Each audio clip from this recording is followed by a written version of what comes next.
Starting off in our number 10 spot, we have organic material. Just this morning we received a huge announcement from NASA. Of course, many of us are at least in some way familiar with the Perseverance rover that is currently on Mars digging around in the soil, and recently this rover has been searching at the site of an ancient river delta, trying to find any clues that might give us insight into the past lives of the planet.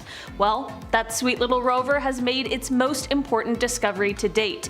A few recently collected samples have been confirmed to include organic matter. This means that the Jezero crater, which likely was once the home to a lake that the delta emptied into, well, it would have potentially had a habitable environment about 3.5 billion years ago. These organic molecules are supremely important because they represent the building blocks of life, like carbon, hydrogen, and oxygen, and while this discovery doesn't just flat out confirm the past existence of life on the planet, it is one of the strongest clues we've ever received, which is absolutely unbelievable. In our number 9 spot today, we have the mysterious beam. Before I dive into this one, guys, please don't forget to hit that thumbs up button if you're enjoying this video so far. It does really help us out. Pretty recently, scientists explained that they captured a mysterious beam of energy that was coming from the star that is the closest known star to the Sun, Proxima Centauri. This star is small and low mass and is located about 4.2 light years away from us. The thing about this star is that it has one rocky exoplanet that is 17% larger than Earth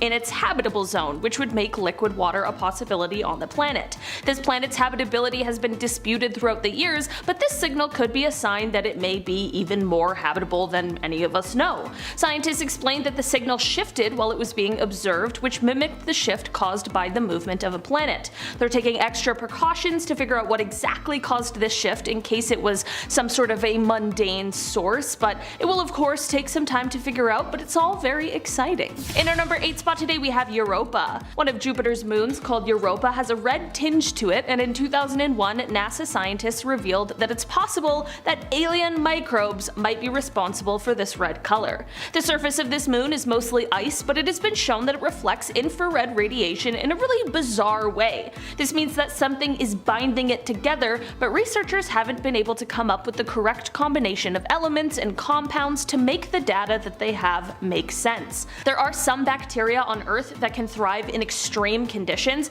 and that also have that red and brown color, which could potentially be responsible for the color on this moon. The surface temperature might be too cold for them to survive, but the warmer interior might be where they are located. Some geological activity on the moon could then push them closer to the surface, where they are then flash frozen in place. Number 7. Dark Side of the Moon. Not just an absolute banger of an album, also one of the most terrifying mysterious places in our galaxy. The dark side of our moon. Since the 1950s, NASA has seen and heard some pretty weird stuff back there. See, once you sign that non-disclosure, they kinda own ya, you know? Despite what you may have heard, it's true that the Apollo 10 astronauts did hear some interesting sounds behind the moon, described as outer space type music. Audio recordings from the Apollo 10 mission, astronaut Gene Cernan asks John Young if he hears that. Gene calls it music and says it even sounds outer spacey sounding.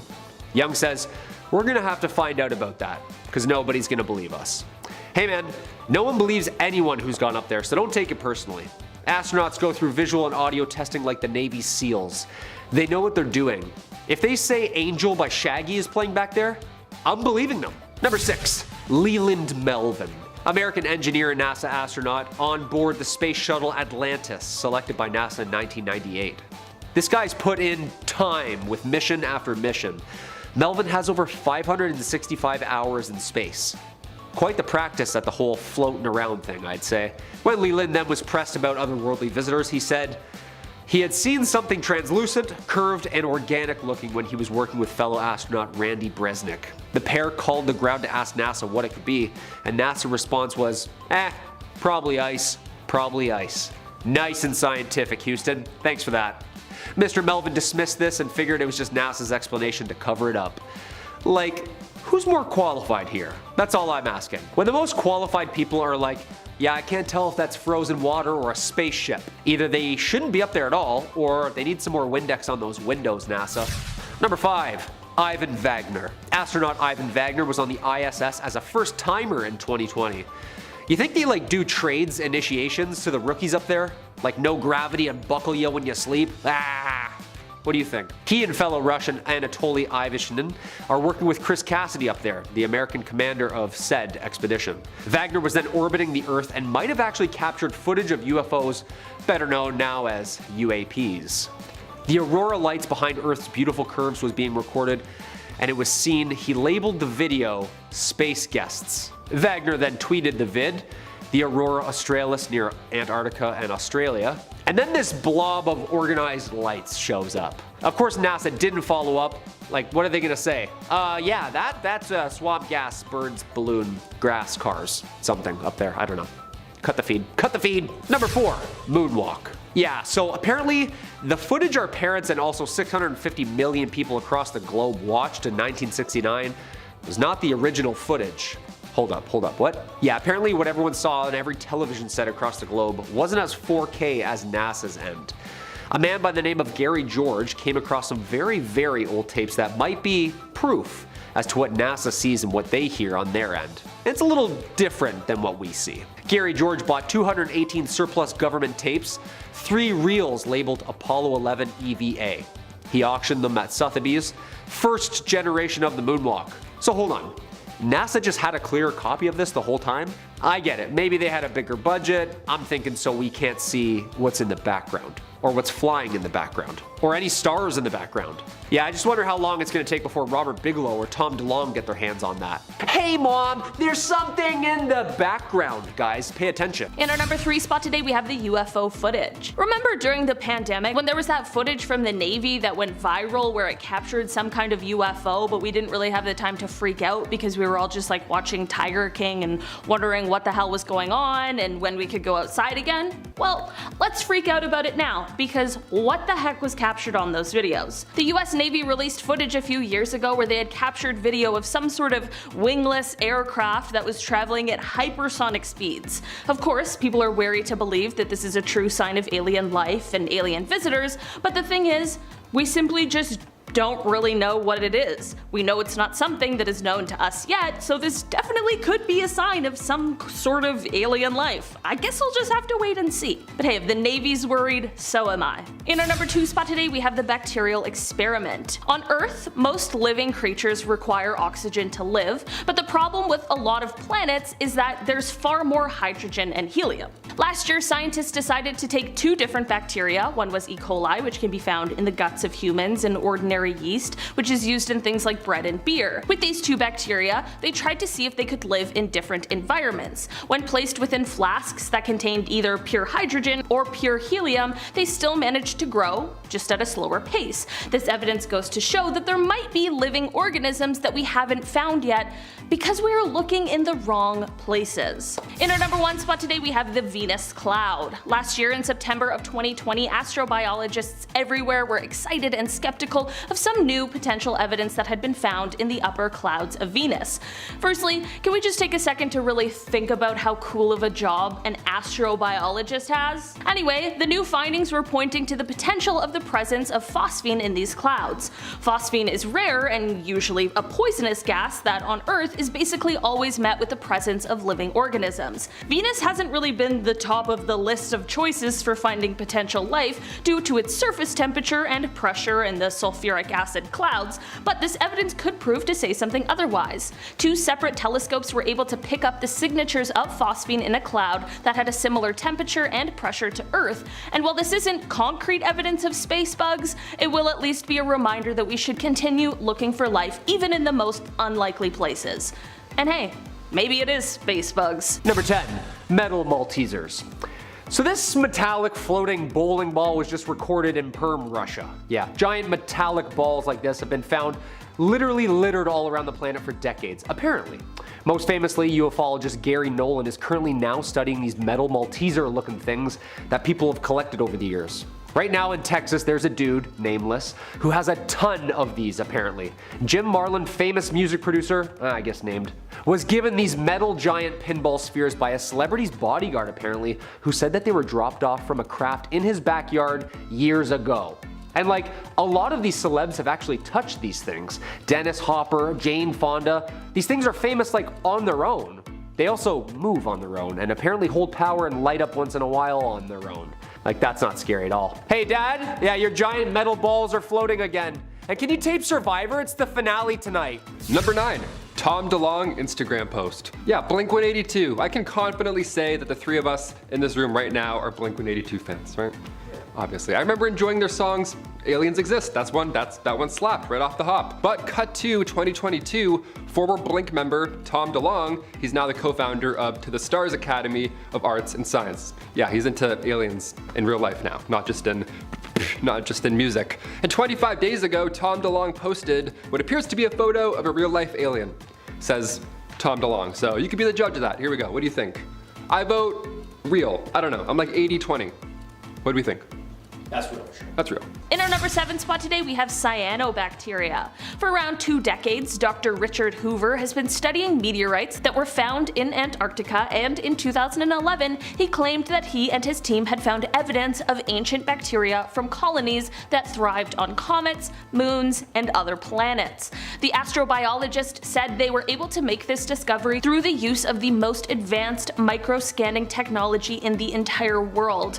Dr. Hoover sliced open these meteorites and discovered what they call the remains of cyanobacteria, also known as blue-green algae. This type of algae is said to have a unique quality and the ability to thrive even in some of the harshest conditions, which is necessary when talking about surviving the extreme environment that some other planets hold, as well as just space in general. Dr. Hoover said that while some of the bacteria he had found was similar to those on Earth, he also said that some of the others were completely alien.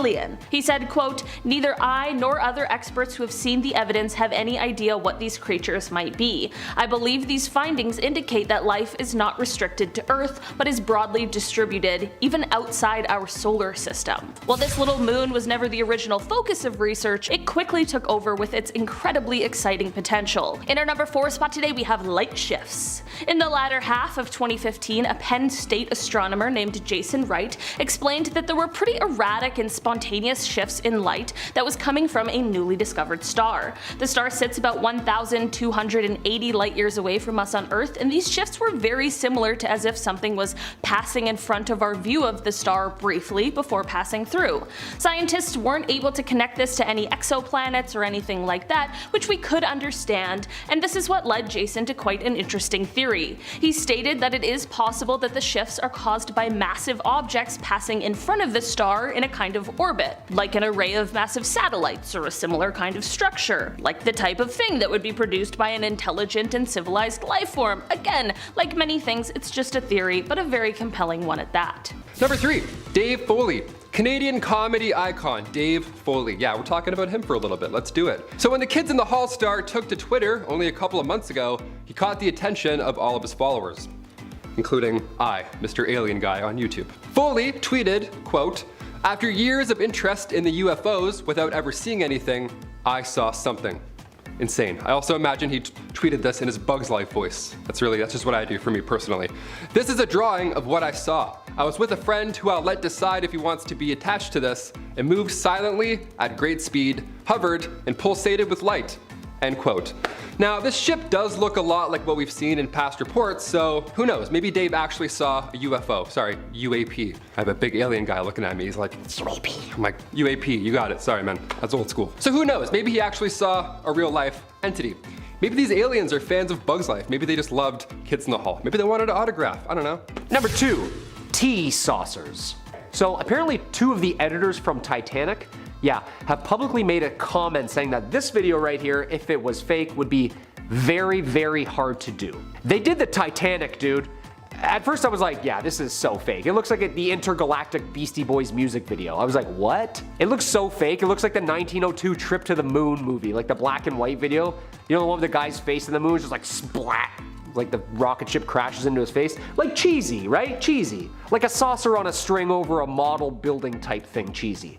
Nope. Apparently this one has experts stumped. Taken in 1997 in Las Lomas, Mexico. Always Mexico, dude. They have the craziest sightings. Look, it looks fake, but when people who edit stuff every day in the movies are like, yeah, we don't know how to do that yet. That's when it gets really scary. Number 1, 2021 Flyby.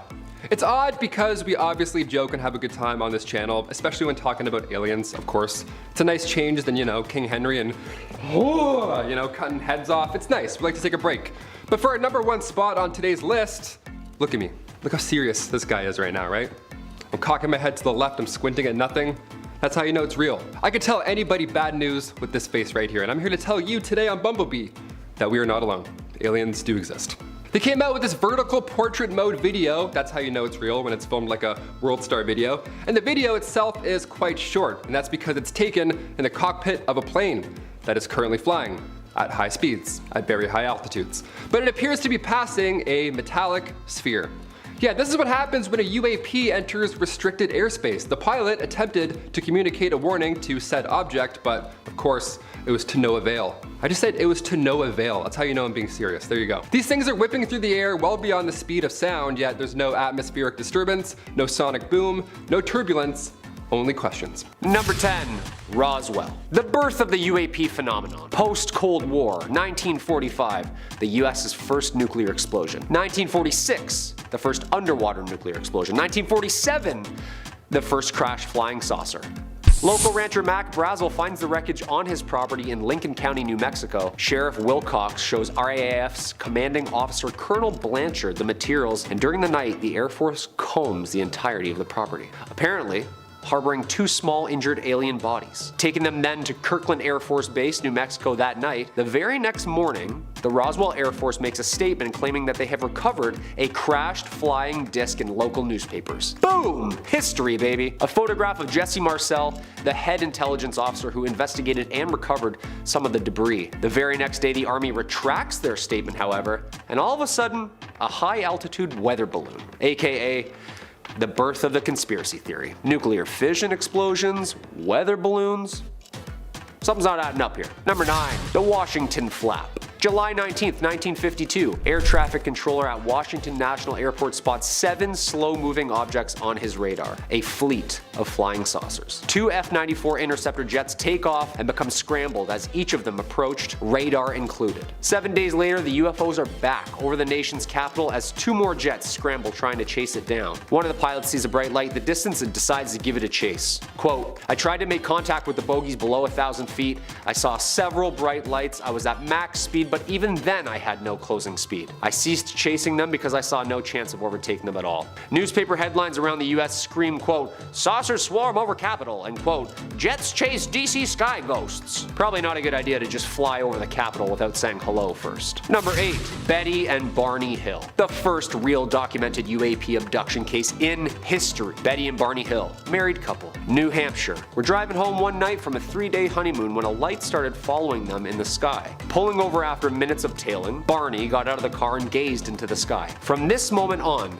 the couple say 2 hours were lost. Betty's dress ripped, Barney's shoes scuffled, and both their watches 2 hours behind. Thinking nothing of it, they both reached home confused, and after weeks of no sleep, the couple reached out to a psychic researcher who could help them, and under hypnosis, the couple made some terrifying claims. They both, on separate occasions, claimed that they were separately walked into a large metal disc by small gray beings, and continued to operate and experiment on the couple on board. Blood taken, bodies examined, and both of them downloaded an understanding of a star system called Zeta Reticuli. The Hills stuck to their story for the remainder of their lives and remains one of the first and crucial American accounts of alien abduction. #7, Parked Alien. Okay, when I first opened this link, I jumped. So just a heads up, you got a creepy alien face coming in 3, 2, 1. Bah, there it is. It's silly, it's scary. I'm not really sure how I feel about this one, but either way, it definitely looks real. Reddit users claim since this photo hasn't been fully debunked, it can still be held up for debate. Fair. They're like, well, it's not real. We're like, I guess, sure. A common argument is, where's the prop then, okay? Where's the material that made this exact alien suit? This looks better than today's CGI. Let's just use that from now on in movies. This reminds me of the alien from Signs. That birthday party scene alone. That could have been #1. That was some, that me up for like 8 years straight, for sure. #6, Iron Man? Yeah, here, just for my sanity, we are all aware that not only do we have orbs, we have saucers, then triangles, and now Iron Man suits. Dude, this thing has a jetpack built into itself. That's gotta be Tony Stark. A silver saucer is scary enough, no? Imagine a little Jetson pod alien dude just hovering up to you on the side of a building. like little escape pods. What is this, No Man's Sky? Like the dudes who commute to work on those one-wheel things in the bike lanes doing like Mach 12 with shoulder pads on? This is exactly where we're headed in like 15 years, aren't we? This thing just whips back and forth too. It makes me laugh so hard. Just the physicality alone, you know what I mean? Like he can't get it. He's just like left, my left, my left. Sorry, right, right, right. Number 5, driveway alien. Doorbell cam footage gave homeowner Vivian Gomez quite the shock on June 2nd, 2019. Yeah, she looked and saw maybe an alien. We're not sure yet. What is that? Is that a person? A thing? I have no idea. I also love how unsure he is at first, like which direction he's going. If that's an alien, he has no idea where he is. He just had a rough night. He's like left, right, either way. I'm pumped. Let's do it. Like he's like, yeah, eastbound, westbound. Where's my planet? Is it this one? He's like dapping himself up on the way out. Whatever happened in that house, probably great. He probably got to like third base and he's like, he's ready, man. I don't know, fake or not, I hope aliens move like this. But he's got sea legs. He's not used to our gravity, clearly. He has no idea what he's doing. A little stronger than the moon. Number 4, Mufon. Just shot over Houston, Texas. Dude, is this thing a giant floating Christmas tree ornament or a Halo ship? Cause like, what am I looking at here, you know? Dude, stuff like this freaks me out, cause like, as humans, we think we've seen everything and understand. And then you see like a new light up squid and you're like, oh, that makes my brain feel weird. Like when I don't know what I'm looking at and things are just like weird colors and different shapes, I just panic, you know? I feel like I'm losing grips on reality. Also, this thing is a Mufon case, which stands for Mutual Unidentified Flying Object Network. It's like 50 countries all working together, sending each other videos like this. It looks like some sort of glittery anomaly. See, I'm quick to say spaceship, but then again, I just saw Nope over the weekend and like, yeah, I don't really know anything anymore. This could be a creature or a body or a projection. It's 2022, I don't know. Number 3, Skinwalker Ranch. 500 acres on this land in Ballard, Utah, the most bizarre spot on Earth. Skinwalker, getting its name from the first Navajo people's word for an evil spirit that inhabits the human form. The reports start in the 30s with the Myers, then the Shermans in the 90s. Then, Robert Bigelow, creator of Bigelow Aerospace, purchases the ranch for the development of UAP and consciousness research with the Advanced Aerial Threat Identification Program, or also known as ATIP. Gifted a budget to conduct research, this is where it starts getting weird. 2013 UAP researcher Brandon Fugel then buys the ranch from Bigelow, and History Channel's team of the Skinwalker Ranch series, an entirety of a crew of about 160 people, remain there to this day, conducting experiments and living on the land. Some examples of reports are hundreds of unexplainable cow mutilations, flying discs, orbs, ghosts, Bigfoots, and of course, a giant pulsing magnetic signature buried under the mountain. That's horrifying. Number 2, the OHare Airport. The OHare Airport incident happened at approximately 4:15 p.m. broad daylight on November 7, 2006. Chicago O'Hare International Airport receives a report that a group of 12 airport employees were witnessing a metallic saucer-shaped craft hovering still over gate C-17. The object was spotted by a ramp employee first, then it was witnessed by pilots, then airline management, and numerous mechanics simultaneously. No air traffic controller saw the object on radar. A completely silent 7-meter dark gray saucer sits. Several witnesses outside the airport also saw the object, ringing up local police and reporting numerous phone-ins describing a disc craft hovering over the airport for numerous minutes without moving. According to another witness, the object then shot straight up through the clouds at high velocity, leaving a clear blue hole in the clouds. According to the Chicago Tribune the next day, the disc was visible for over 5 minutes and was seen by dozens of airport personnel. Number 10. Al Warden. American test pilot, engineer, and NASA astronaut Alfred Merrill Warden, the pilot for the Apollo 15 lunar missions in 1971. One of the 24 people that have gone to the moon. Woohoo! He orbited it 74 times. Well, he was the first to even drive a moon car. Warden remained at NASA until 1975, and then it gets a little weird. Recently, on a morning show, they asked Warden, why do we keep going back to the moon? He paused and said, quote, survival. Survival of our species. When pressed on aliens, he said, you know, we are the aliens, right? We just think there's somebody else. We're the ones who came from somewhere else because somebody else had to survive. They got in a little spacecraft and they came here and they landed and they started civilization here. And if you don't believe me, go get books on the ancient Sumerians and see what they have to say about it. End quote. Yeah, that's not terrifying at all, Al. Number 9, Edgar Mitchell. Edgar Dean Mitchell was a US Navy officer, aviator, test pilot, engineer, NASA astronaut, and of course, ufologist. Ufology is the pseudo term for somebody who studies UFOs. I don't think there's like a degree you can just get that in. If so, where? I'm signing up. Just needed a name for it, I guess? I don't know. The lunar module pilot of Apollo 14 in 1971, guy clocked 9 hours working on the moon. He was the 6th person to walk on the moon as well. Mitchell publicly expressed his opinions that he was sure that there were thousands of UFOs recorded since the early 1940s, apparently belonging to other planets. Thousands of them. NBC conducted an interview in 1996. He talked about meeting with officials from 3 different countries who said that they had met ETs in person. Quote, "The evidence for alien contact is very strong and classified by governments who are covering up visitations and the existence of alien bodies, specifically in places like Roswell, New Mexico." Sorry, do you mind if I just see his credentials one more time? Thank you so much. Number 8. James McDivitt. James Alton McDivitt is an American test pilot, Air Force pilot, engineer, and NASA astronaut who flew both in the Gemini and Apollo programs. McDivitt was selected by NASA for the Gemini 4 mission, and in 1965, he saw, filmed, and photographed an object, which approached the Gemini 4 as they were orbiting Earth over Hawaii. Apparently, the UFO had a long arm sticking out of it. Quote, "I was flying with Ed.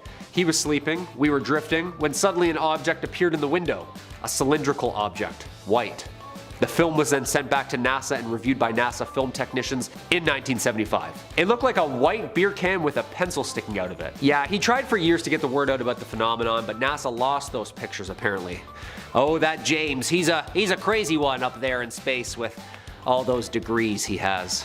What a wacko. Number 7. Area 51. This secret base in the Nevada desert acts as the US's military hub for spatial engineering, maybe even some reverse engineering. The area is named after the geological grid of the desert. Groom Lake, Dreamland, this place has tons of nicknames. The area gained notoriety in the early 90s when numerous claims that workers had worked on alien aircraft and even heard of harboring alien creatures underground. The entire premises is fenced off with signs saying "No photography allowed. Use of deadly force is authorized." That can't be good. Whatever they're hiding here, it's mostly military. The base has been a testing facility for the Air Force and remains one of the most highly secured and secretive bases in America. Remember the 2019 Storm Area 51 movement? Yeah, no one got him. Even the famous Bob Lazar has claimed he was an employee here. What do you think? Number 6. Travis Walden. The horrifying abduction of local Arizona forester Travis Walden. Some of us know the name from the movie Fire in the Sky, based on this exact case and filmed in 1993. On November 5th, 1975, Walden and a number of others from the logging crew were working with timber in the Apache Sitgreaves National Forest. While riding in a truck with 6 of his coworkers, they allegedly encountered a saucer-shaped object hovering about 100 feet away, making a high-pitched buzz. Walden exited the truck and ran over curious. A beam of light then appeared from the craft and blasted him unconscious. The other 6 men were terrified and drove away before returning moments later in a panic to a now vanished Travis. Walden claims that he woke up in a hospital room observed by 3 short bald creatures. He fought with them until a more human-looking figure led him down another room where he then blacked out. Walden claimed that he remembers nothing else until he found himself awake, walking alone a highway 5 days later naked, clueless of what had just happened. It's terrifying. Number 5. Rendlesham Forest. The Roswell of the UK. Boxing Day. 1980. The forest lays between the military bases of Bentwaters and Woodbridge. 3 a.m., 2 military personnel, John Burroughs and Jim Peniston, respond to bright lights in the forest. The radios stopped working. There was a static feeling in the air and an odd absolute silence. The closer the men got, the more they realized it wasn't ours. Peniston was drawn in and touched the craft, instantly electrocuting him and apparently downloading him with odd symbols and star system maps before the craft then blasted off. 24 hours after, the craft returned and Deputy Commander Charles Halt is now witness in the exact same spot. The trees, petrified. The ground, radioactive. And there are 3 large landing holes in the grass. Years later, Burroughs and Peniston still continuously ask the British government for their medical records from that night that they never received. Almost 32 years later and still nothing. Creepy. Number 4. Zimbabwe Children. In 1996, a mass sighting was witnessed by an entire school in broad daylight in Rua, Zimbabwe, Africa. More than 150 students and staff were present. There have been tons of documentaries surrounding this case. Face to face, arm's length with the craft and beings, the children, who are now mostly in their 30s and 40s, are still convinced. More than 100 students can still remember what they claim to be telepathic warnings from the creatures surrounding our use of technology and the hazards it has on our planet. Drawings, first-hand interviews, and the weirdest part, all the same story. Same description of the craft, same description of the beings, director and writer James Fox documents this infamous interaction in his 2020 documentary called The Phenomenon. If you haven't seen this, check it out. I'm telling you, it's worth it. Number 3. Gordon Cooper. Leroy Gordon Cooper Jr. was an American engineer, test pilot, US Air Force pilot, and the youngest of the 7 original astronauts in Project Mercury. You know the pictures, it's the old school tinfoil suits. 1963, Cooper piloted the longest and last Mercury spaceflight, Mercury Atlas 9. 34 hours in space. The first American to spend an entire day in space, the first to sleep in space, and in Cooper's autobiography, Leap of Faith, he recounted his relationship with the Air Force and NASA and their relationship to the UFO conspiracy. Cooper claimed to see his first UFO while flying over Germany. He said that there were hundreds of reports made by pilots, many coming from military on radar. In 1978, he even testified before the United Nations on the topic. Radar operators, fighter pilots, fellow astronauts. He was a strong advocate for disclosure up until his passing. Number 2. Lost in space. During the 60s, the space race was on between the Americans and the Russians. Like a good old hockey game, huh? Those two, always at it. The first to figure out what it is to put something or someone up in a little metal box. It was actually the Soviets that secured many of the early victories. While NASA's efforts were widely publicized, of course, sometimes the Soviets made it a point to never announce a mission until days after it was completed, and of course, successful. This allowed them to maintain control over information. Enter stage right, the Giudica Cordiglia brothers from Italy. Former amateur radio operators who apparently caught Russian audio recordings which allegedly proves the Soviets covered up cosmonauts' failed missions in the early 1960s. Apparently she's saying, "Help, help, I feel hot, am I going to crash?" Yo, that is absolutely horrifying. If this is the real deal and the Soviets sent a woman into space that maybe didn't come back, this proves that whatever happens in space, stays in space. We're only told what we're supposed to hear. Number 1. Buzz Aldrin. American astronaut, engineer, fighter pilot with a Doctor of Science in astronautics. This guy is overqualified. 3 spacewalks in 1966, Gemini 12 mission. As the lunar module Eagle pilot on the 1969 Apollo 11 mission, he and mission commander Neil Armstrong were the first 2 to land on the moon.